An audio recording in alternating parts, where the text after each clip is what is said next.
capítulo 1. Livro de Ageu, capítulo 1. Ageu fica depois de Sofonias, irmãos. Ficou fácil agora de achar, né? Ageu, tem Naum, Abacuque. Você tem Naum, depois você vai ter Sofonias. Ok? Abacuque, Sofonias, aí Ageu. Ageu, capítulo 1. O tema dessa mensagem é colocando as primeiras coisas em primeiro lugar. Assim diz a palavra do Senhor.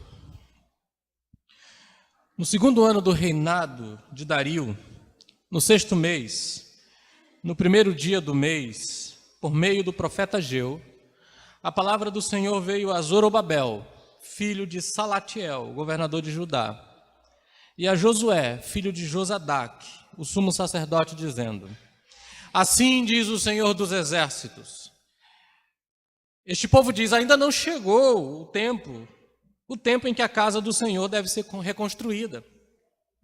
Por isso a palavra do Senhor veio por meio do profeta Ageu dizendo: acaso é tempo de vocês morarem em casas luxuosas, enquanto este templo permanece em ruínas?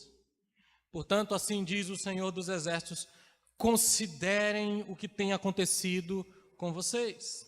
Vocês semearam muito pouco e semearam muito e colheram pouco. Comem, mas isso não chega para matar a fome. Bebem, mas isso não dá para ficarem satisfeitos. Põem roupa, mas ninguém se aquece.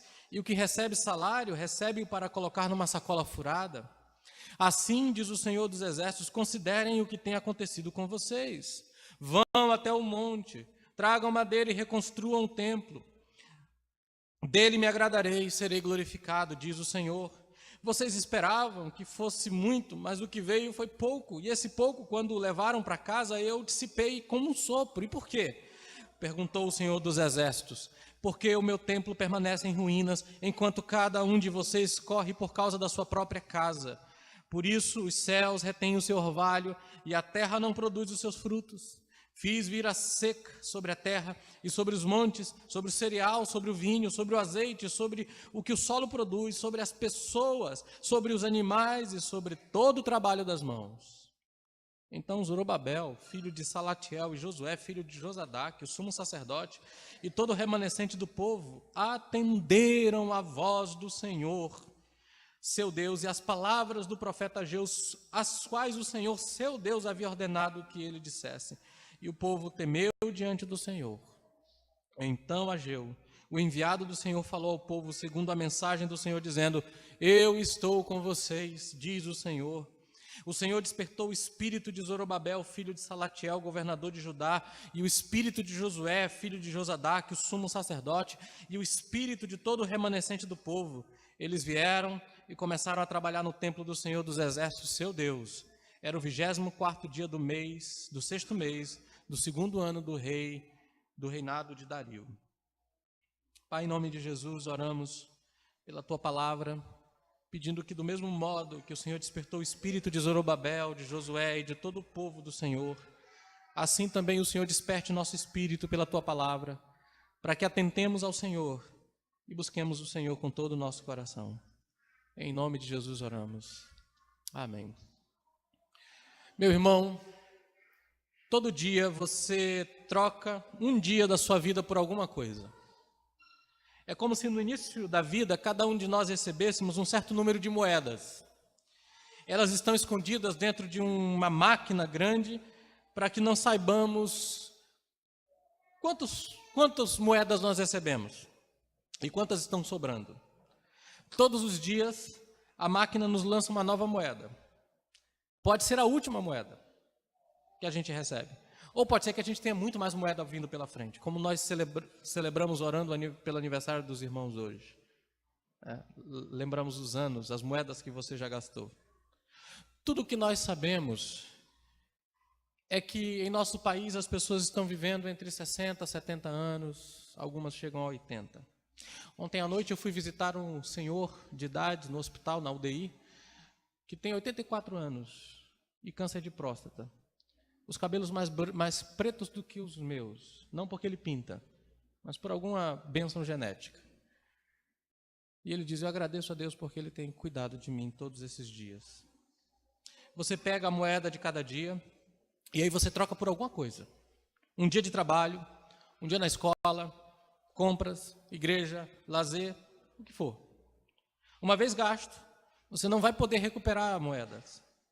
Você não vai poder gastá-las novamente.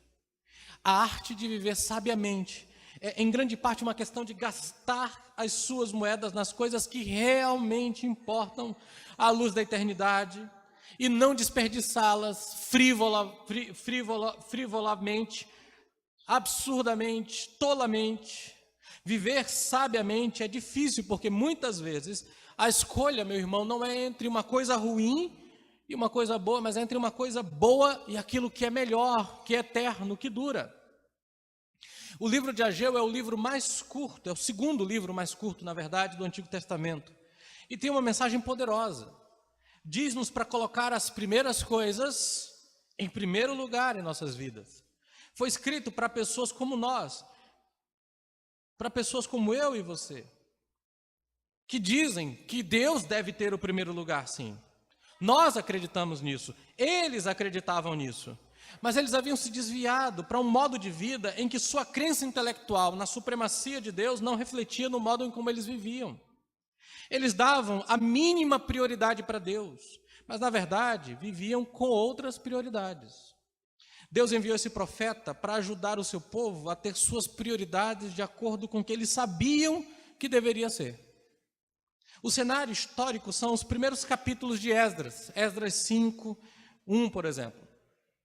Em 536 anos antes de Cristo, um remanescente, cerca de 50 mil judeus, havia retornado da Babilônia para Judá. Isso sob o decreto do imperador Ciro, do rei Ciro, rei da Pérsia. E eles rapidamente começaram a reconstruir o altar e começaram a oferecer sacrifícios a Deus. 2 anos após o retorno, eles lançaram as bases para a reconstrução do templo. Mas os vizinhos dele, os samaritanos, se ofereceram para participar do trabalho. Mas os judeus recusaram a oferta deles.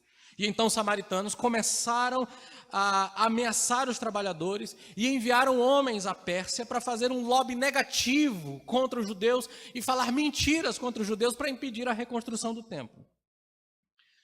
14 anos se passaram. As pessoas se envolveram na rotina da vida, cultivaram suas terras, construíram suas casas, criaram famílias, esse tipo de coisa. E eles se acostumaram a uma vida sem templo, sem adoração. Até mesmo seus líderes, Zorobabel, governador, Josué, o sumo sacerdote, haviam se acostumado com as coisas como elas estavam. Nessa cena, Deus levanta Ageu e 2 meses depois Zacarias, para proclamar sua mensagem a esse remanescente que havia retornado. O livro de Ageu consiste em 4 mensagens datadas e dadas pelo Senhor. O primeiro, que é do capítulo 1, foi no primeiro dia do mês, do 6º mês do 2º ano de Dario. Basicamente foi no dia 29 de agosto de 520, anos antes de Cristo. O segundo, no capítulo 2, de 1 a 9, veio no 20º dia do 6º mês, ou seja, dia 17 de outubro. E os terceiros e quartos vieram no dia 24 do 9º mês, no dia 18 de dezembro, no dia 10 de dezembro e no dia 18 de dezembro. Dia 10 de dezembro e dia 18 de dezembro. Para resumir, a primeira mensagem, que é esse capítulo 1, dada no dia 29 de agosto de 520, nós podemos dizer que a mensagem desse capítulo é: Deus concederá verdadeira bênção quando colocarmos a sua casa em primeiro lugar.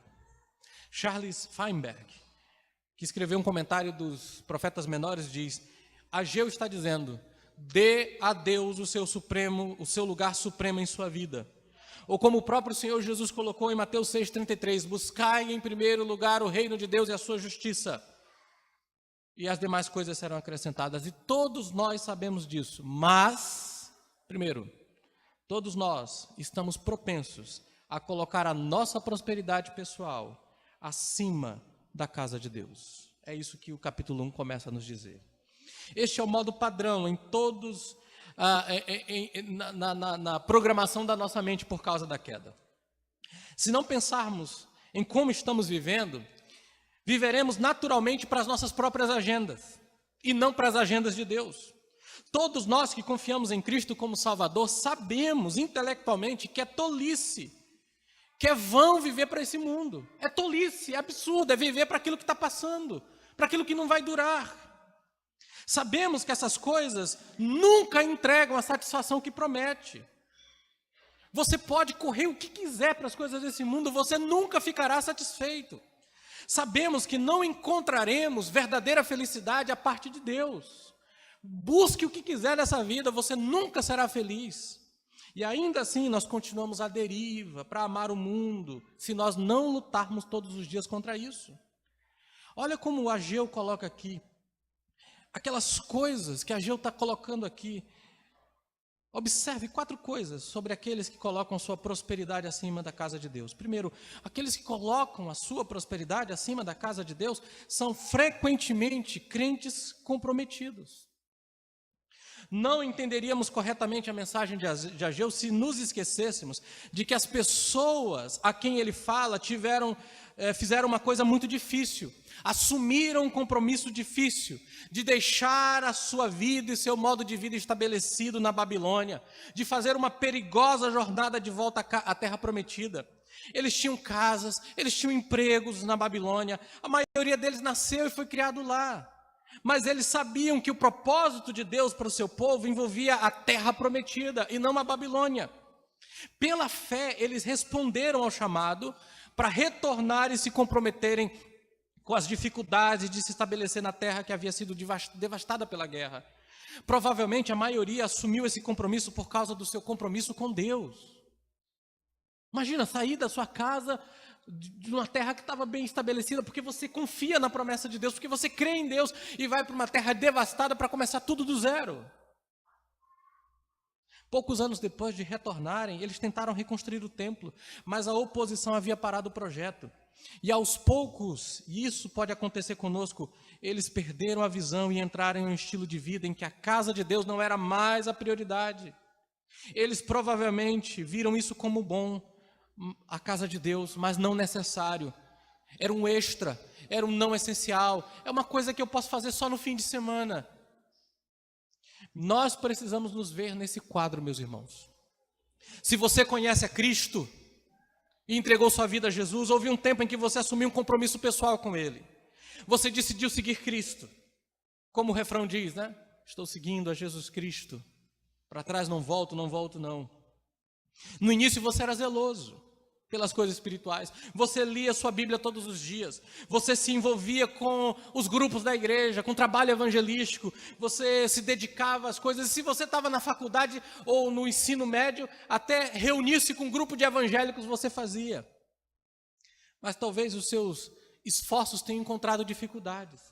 Você teve talvez um confronto de personalidade com outro cristão na igreja, ou você ficou desiludido com os resultados decepcionantes do teu trabalho, da tua dedicação, ou então você encontrou provações pessoais que Deus não removeu mesmo você orando, mesmo depois de muita oração. Enquanto isso, a vida seguiu em frente. Você começou uma carreira, você começou uma família, você tinha contas para pagar, você tinha outras demandas no seu tempo.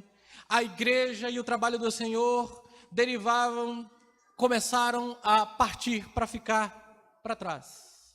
Em segundo lugar, você ainda frequenta a igreja, quantas vezes você pode, mas ela se tornou uma parte da sua vida, um detalhe, uma fatia da vida, não o centro dela. Você diz a si mesmo que simplesmente não tem tempo para servir a Deus como costumava fazer.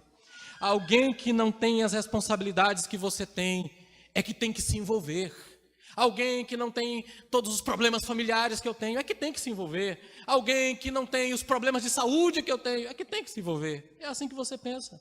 E sem se rebelar deliberadamente contra Deus, você se afasta pouco para colocar a sua casa acima da casa de Deus.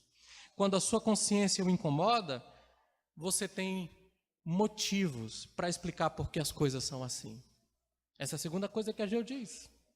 Aqueles que colocam sua prosperidade acima da casa de Deus tem suas razões, suas desculpas para esse estilo de vida. Veja o verso 2.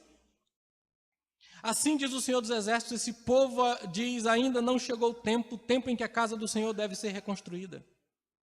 Se você tivesse perguntado por que o templo não havia sido construído, eles teriam respondido, não me entendam mal. Eu sou todo a favor da reconstrução do templo. Sou. É uma ótima coisa. Mas o momento não é o momento certo. Há momento para tudo. Estamos em uma recessão econômica agora. Todos estamos correndo atrás para conseguir dinheiro para sustentar a nossa família. Não temos bons empregos suficientes. Tudo que eu tenho é só para meu sustento e para pagar minhas contas. Mas um dia os tempos vão melhorar e depois a gente reconstrói o templo do Senhor. Mais uma vez, nós devemos nos ver aqui. Todos nós estamos propensos a inventar desculpas porque não somos obedientes e colocamos Deus em primeiro lugar, tanto com o nosso tempo quanto com o nosso dinheiro, o dinheiro que Ele nos confia. Às vezes até usamos a Bíblia para apoiar essas desculpas. A Bíblia diz que se um homem não provê para sua própria família, ele é pior do que o incrédulo e negou a fé. Eu estou apenas tentando obedecer esse verso, provendo para minha família, mas um dia terei todos os filhos na faculdade, as contas pagas, e depois daremos mais para o trabalho do Senhor. Ou este é um período agitado em nossa vida familiar. As crianças exigem muito da nossa atenção. Todos os dias são cumpridos com as minhas necessidades, mas algum dia nós passaremos dessa fase e depois nos envolveremos mais com o trabalho da igreja e vamos para o evangelismo da Santa Casa e participaremos do culto de doutrina e oração. Teremos mais tempo para essas coisas. Acontece que os filhos vão para a faculdade e você continua sem fazer as coisas que deveria fazer. Porque aqueles que colocam a sua prosperidade acima da casa de Deus são cegos para perceber a mão de Deus tentando trazê-los ao arrependimento. As pessoas no dia de Ageu estavam tendo problemas. Eles semearam muitas sementes, mas houve uma seca e as colheitas não renderam tanto. Veja o verso 6. Vocês semeiam muito e colhem pouco. Comem, mas isso não chegou para matar a fome. Bebem, mas isso não dá para ficarem satisfeitos. Põem roupa, mas ninguém se aquece. O que recebe salário, recebe para colocá-lo numa sacola furada. Eles estavam semeando muito, colhendo pouco. Houve seca, as colheitas não renderam tanto quanto esperavam. Significa que eles tinham menos para semear no ano seguinte, embora precisassem recompensar o ano ruim anterior. Não importava o quanto tentassem, eles pareciam estar girando sem sair do lugar. A inflação parecia engolir o pouco que ganhavam. Era como colocar o dinheiro numa sacola furada. No final do mês não havia mais nada. E é claro que os tempos difíceis significam que eles não tinham nenhum dinheiro para dar para o fundo de construção do templo. Mas certamente Deus entendeu as suas situações difíceis. O que eles não viram foi que Deus não só entendeu as circunstâncias em que eles estavam, Deus foi quem causou essas circunstâncias. Eles estavam trabalhando mais, mas ficando para trás o mais rápido. Eles não paravam para pensar que Deus estava tentando lhes dizer alguma coisa. Ageu veio e disse: ei pessoal, é Deus quem controla a chuva, é Deus quem controla a colheita. E Ele está retendo sua bênção porque suas prioridades não estão certas. Coloque a casa de Deus em primeiro lugar e Ele vai abençoar vocês. Busque primeiro o seu reino e todas as outras coisas vos serão dadas. As pessoas que conseguem colocar sua prosperidade acima do reino de Deus perderam a perspectiva espiritual de que precisam para sair dessa areia movediça na qual caíram. Estão trabalhando para comida que perece, mas não estão trabalhando para comida que perdura para a vida toda. João 6:27 diz o Senhor Jesus. Eles estão esquecendo que se seus caminhos são agradáveis ao Senhor, Ele lhes dará tudo o que eles realmente precisam. Eles precisam parar e considerar que estão trabalhando contra Deus, que simplesmente sopra seu salário e dispersa.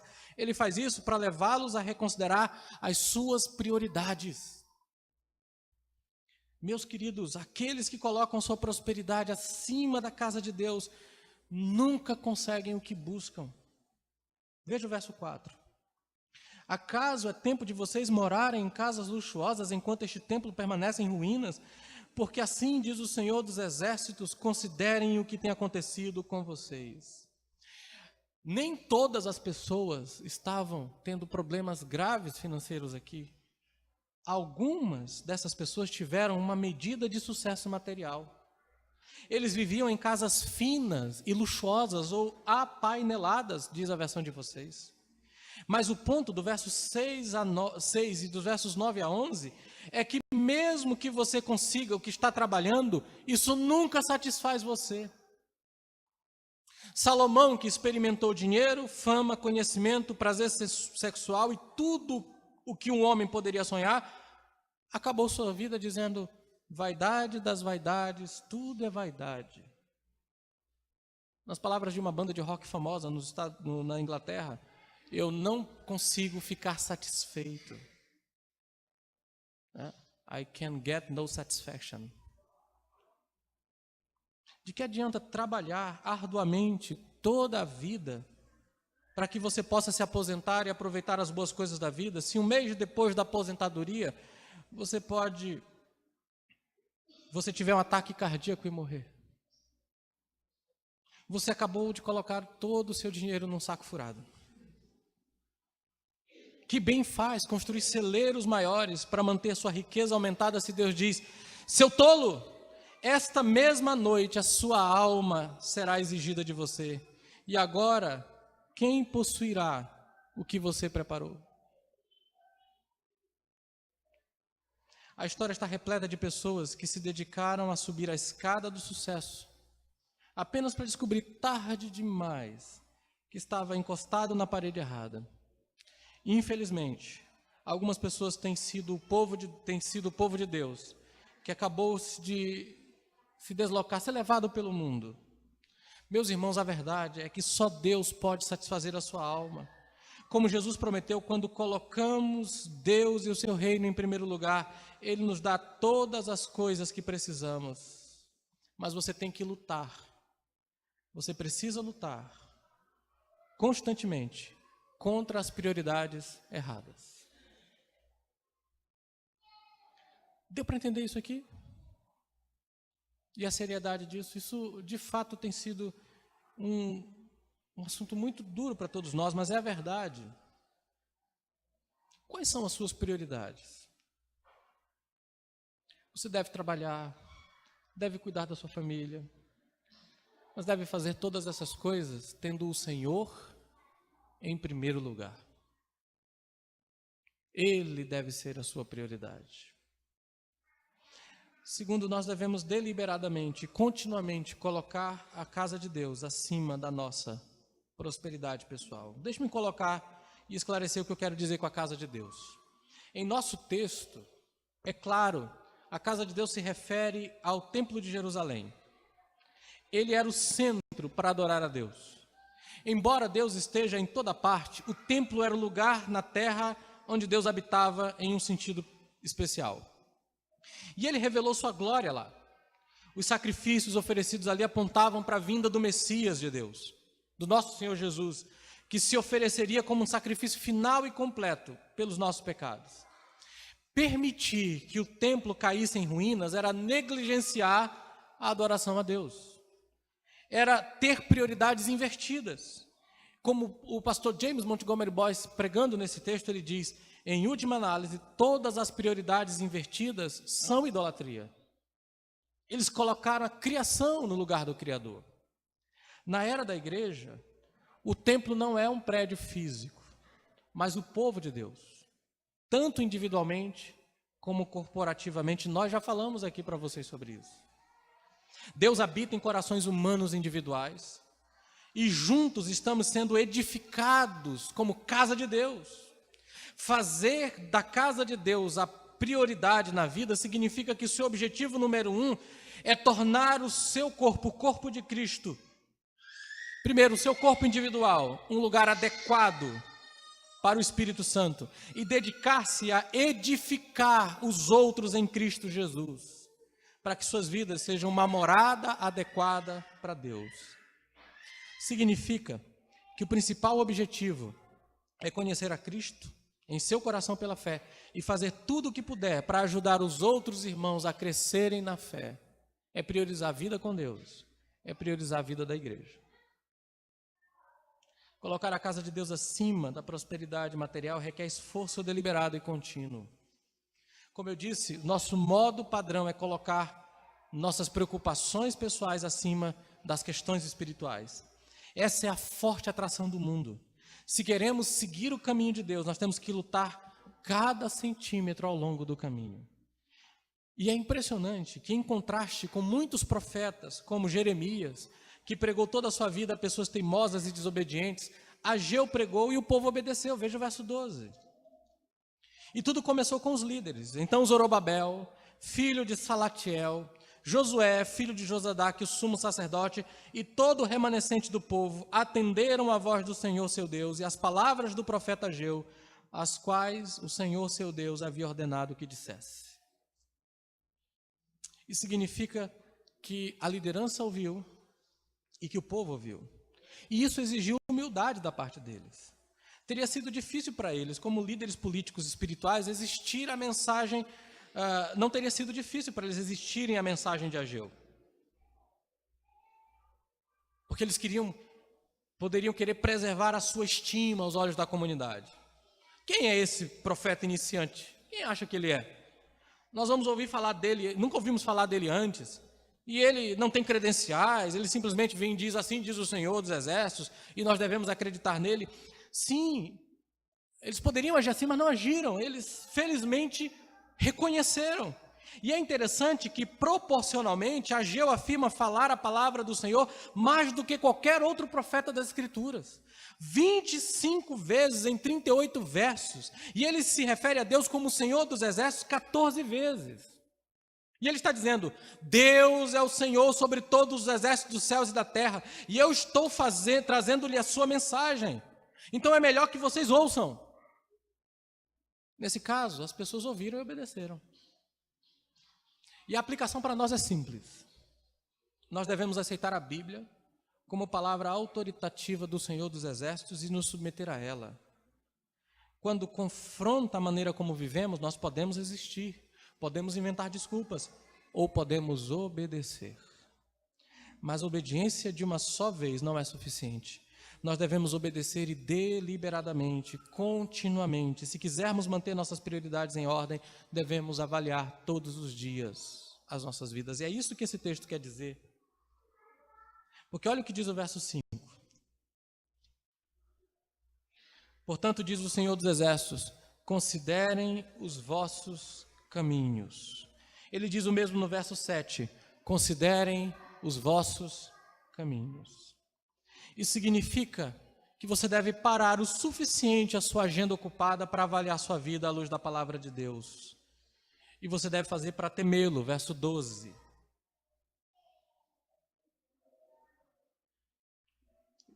Todo o remanescente do povo atendeu à voz do Senhor seu Deus.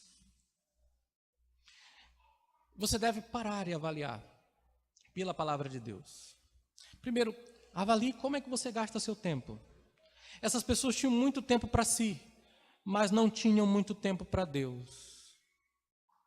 Se é assim com a sua vida, reorganize a sua agenda. Como você está utilizando os seus recursos? Que na verdade são os recursos de Deus. Essas pessoas afirmaram que tinham que construir suas próprias casas primeiro e depois construir a casa de Deus. Deus diz, você deve dar a Ele a prioridade, os primeiros frutos. Devemos dar a Ele o melhor. Nós somos administradores de tudo que Ele nos deu para investir para o seu reino. Mark Jones esteve na Igreja do Renascença na semana passada e ele diz que todos os dias a gente faz uma escolha entre investir no reino de Deus ou investir no reino pessoal. E Deus quer que nós investamos no seu reino. Quais são os seus objetivos? O que você está mirando na sua vida? Se você vive para uma velhice tranquila, o que você quer ver quando você olhar para trás e ver todo o tempo da sua vida em que foi gasto? Quais foram as suas realizações e conquistas? O que você mais pensa sobre isso? O que ocupa secretamente o seu pensamento? Você sonha em ficar rico, em conseguir fama? ou então simplesmente desfrutar hobbies ou atividades de lazer, ou você pensa no Senhor, em como Ele quer que você viva, em como agradá-lo, em o que fazer para a honra dEle? Quais são seus heróis? Quais são seus modelos? Quem você mais admira? Com quem você gosta de estar? Por que você gosta de estar com essas pessoas? Quem são seus amigos? Com quem você gosta de passar tempo? Por que você gosta de estar com essas pessoas? Elas amam o Senhor e por isso você gosta de estar com elas? Como você gasta o seu tempo de lazer? Quando você tem folga, com o que você gasta? Assiste TV? Fica o tempo inteiro focado em esportes? Não sai das redes sociais? Você sai com seus amigos? Gasta o seu tempo de lazer? E como tudo isso reflete a sua devoção a Jesus Cristo? É preciso avaliar. Considere os seus caminhos. É útil anotar as metas, reavaliar de vez em quando para ver aonde você está. Caso contrário, você vai sair do curso. É isso que a Ageu está dizendo, considere o seu caminho, considere o seu caminho, considere o seu caminho. A submissão de todas essas perguntas deveria ser o temor de Deus, verso 12. E algumas pessoas pensam que temer a Deus é um conceito do Antigo Testamento e que no Novo nós devemos concentrar no amor a Deus. Mas o Novo Testamento tem muitas referências a temer a Deus também. Embora não precisemos temer o seu julgamento final, porque nós estamos em Cristo, o apóstolo Pedro diz em 1 Pedro 1,17, se vocês invocam como Pai aquele que julga imparcialmente, de acordo com a obra de cada um, comportem-se com temor durante o tempo da sua peregrinação aqui na terra. Temor, reverência. E quando nós, então, finalmente reavaliamos o nosso coração e colocamos a casa de Deus acima da nossa prosperidade pessoal, Ele fica satisfeito, glorificado, seu trabalho é realizado e Ele verdadeiramente nos abençoa. Veja o verso 8. Ele diz assim, vamos ao monte, tragam madeira, reconstruam o templo, dele me agradarei e serei glorificado, diz o Senhor. Deus está procurando prazer e glória em seu povo. E o principal problema, quando deixamos de colocar a sua casa em primeiro lugar, é que somos indiferentes à sua glória. Eu recomendo que vocês leiam um livro do pastor John Piper. É um livro até profundo, mas vale a pena a luta depois. É a paixão de Deus por sua própria glória, que inclui o texto completo de Jonathan Edwards, cujo título é O Fim para o qual Deus criou o mundo, que é a sua glória. Existe fim principal, que é o fim primordial de Deus, e existem os fins subsidiários. O principal é a glória de Deus. E lá mostra que Deus criou e chamou um povo para a sua própria glória. Nós aqui existimos para a glória de Deus e, portanto, nosso objetivo deve ser glorificar a Deus. E quando colocamos a casa de Deus acima da nossa, o seu trabalho é feito. Verso 14 diz, o Senhor despertou o coração dos líderes e do povo e eles vieram e trabalharam na casa do Senhor, seu Deus. Enquanto somos responsáveis por colocar nossas prioridades em ordem, quando nós o fazemos, é porque Deus moveu os nossos corações. Como eu disse recentemente, o que quer que você faça, o principal negócio que você deve fazer é o negócio de estender o reino de Deus com tudo que você faz. Quando você coloca a casa de Deus acima da sua, Deus abençoa você. Quando o povo obedeceu, Deus mandou dizer, eu estou contigo, verso 13. Se Deus está conosco, nós temos tudo. Se Deus está conosco e por nós, quem pode ser contra nós? Se Deus parece distante, meus irmãos, em sua vida, talvez as suas prioridades tenham sido confundidas. Quando você coloca verdadeiramente Deus em primeiro lugar, você experimenta uma nova consciência da sua presença e isso é a verdadeira bênção. O Senhor está comigo. É por isso que muitas vezes Ele permite tribulações na minha e na sua vida para nos trazer de volta para o lugar certo. E o lugar certo para você, meu querido, é a prioridade da sua comunhão com Deus.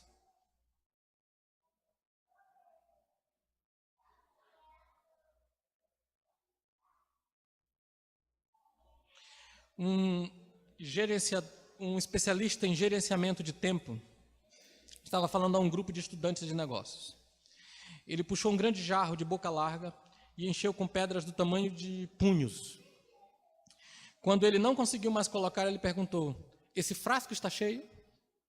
A turma respondeu: sim. Ele disse: sério?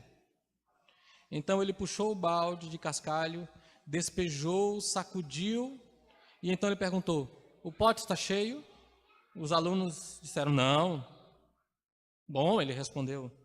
Ele jogou em um balde de areia e mais uma vez perguntou: o balde está cheio? Não, eles gritaram. Mais uma vez ele disse: bom. E ele despejou o jarro de água até que o frasco estava... despejou água até que o frasco estava cheio até a borda. Ele perguntou: qual é o objetivo da ilustração? E o aluno então se aventurou e disse: não importa o quão cheia a sua agenda seja, se você se esforçar, você pode encaixar um pouquinho mais. Não, respondeu o orador. Esse não é o ponto. A questão é, se você não colocar as pedras grandes primeiro, você nunca conseguirá entrar. Primeiro as pedras, depois a areia, depois a água. Quais são as grandes pedras que você tem que colocar na sua vida? Deus e o seu povo vem em primeiro lugar. O resto vem depois. Deus e o seu povo, coloque-os em primeiro lugar. Deus deve ser prioridade para você. Eu pergunto a você: deveria todo cristão colocar Deus e sua casa em primeiro lugar? Ou isso é apenas para os trabalhadores cristãos de tempo integral? O pastor, porque ele é pago para isso. Os presbíteros, porque foram eleitos para isso. Os diáconos, porque foram escolhidos. Isso não tem nada a ver com a gente. Será que é isso mesmo? Como pode um cristão ter sucesso em uma carreira se ele coloca a casa de Deus em primeiro lugar? Claro que tem, ou não? Deus quer que você seja excelente em sua carreira. Como é que você pode ser excelente em sua carreira? Colocando Deus em primeiro lugar. Está tudo bem para você e eu desfrutarmos as coisas boas dessa vida. Não há problema. A pergunta é: elas estão em primeiro lugar? Ou Deus está em primeiro lugar?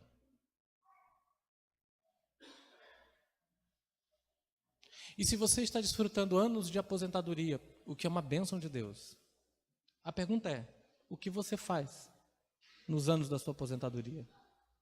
Você as usa para a glória de Deus? O pastor Mark Lloyd Jones foi pastor da igreja da Capela de Westminster até 1968. Aposentou-se com 30 anos de ministério só naquela igreja. 30 anos. E vocês sabem o que ele fez depois de se aposentar? Trabalhou mais arduamente do que antes. Passou a ser palestrante em várias partes do mundo e a escrever e editar os seus livros e as suas obras até 1980, de 68 a 80, quando foi diagnosticado com câncer de próstata.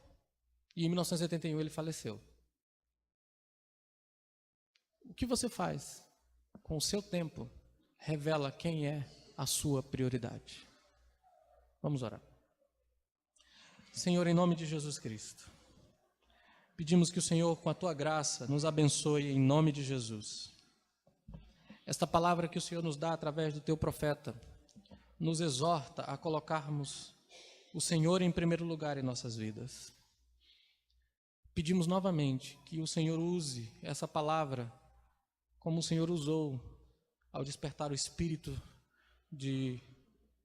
dos líderes de Israel, de Zorobabel, de Josué, e o espírito do povo de Deus também. Deus de misericórdia e amor, que nossas prioridades sejam reestruturadas e o teu reino e a tua justiça venham em primeiro lugar nas nossas vidas. Perdoa-nos por negligenciar isso.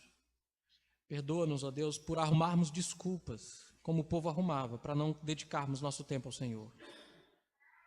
E nos ajuda a sermos fiéis. Em Cristo Jesus. Amém. Amém, meus irmãos. Nós vamos ter a divisão de classes.